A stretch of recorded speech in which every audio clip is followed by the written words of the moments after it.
tulnud, said kere peale selle eest, et teie vanaisad tapsid meie vanaisasid. Eks kere peale anti pidevalt ja kui sa said ilma asjata kere peale, see oli tavaline asi, kui sa said asja eest, siis oli nagu päev korda läinud, aga minul kõige korda läinud päev oli siis, kui meil kästi rivilaulu laulda ja kellelgi ei tulnud ühtegi laulu meelde ja mina siis suure häälega hakkasin laulma sauna taga tiigi ääres. Ja siis, kui me väeossa jõudsime, siis mulle anti fašistliku laulu laulmise eest kere peale.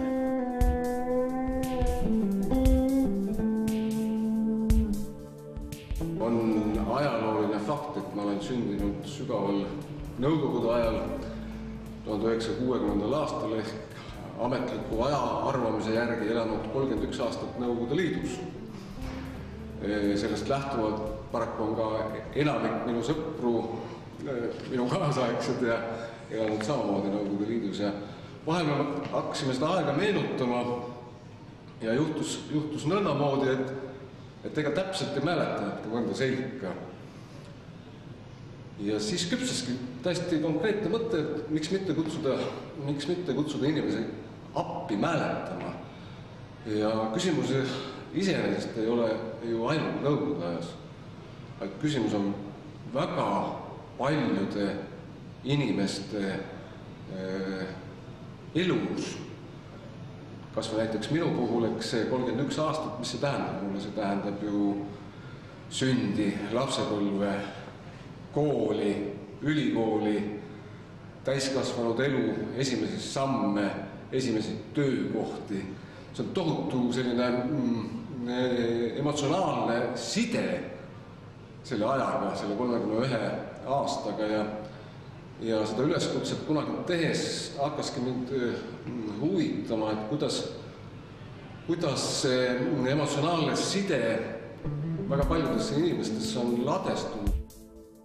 Lugejale võiksid pajatused Nõukogude ajast ja elust meelde tuletada, et musta masenduse kõrval oli selgi ajal nii lusti kui lillepidu.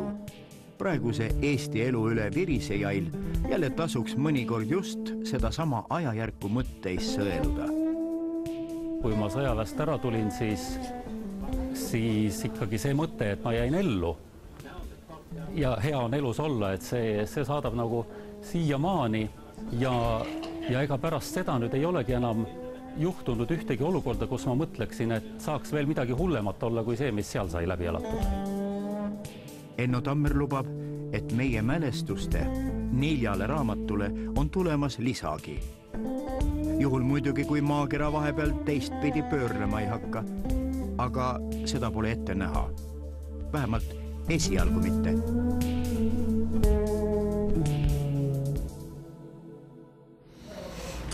Niisiis, prillid pähe ja lugema.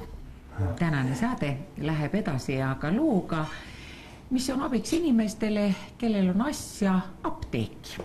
Ja muidugi, millist rohtu peab võtma, seda otsustab arst. Aga tänapäeval on ka apteegist rohu ostmine omamoodi probleem. Ja muidugi, kui arst on kirjutanud retsepti peale toimeaine, siis apteeki minnes võibki tekkida olukord, et inimene ei oska otsustada, millist neid valida, sest erinevatel farmaatsiatööstustel on sama toimeainega erinevate nimetustega ravimeid õige mitmeid.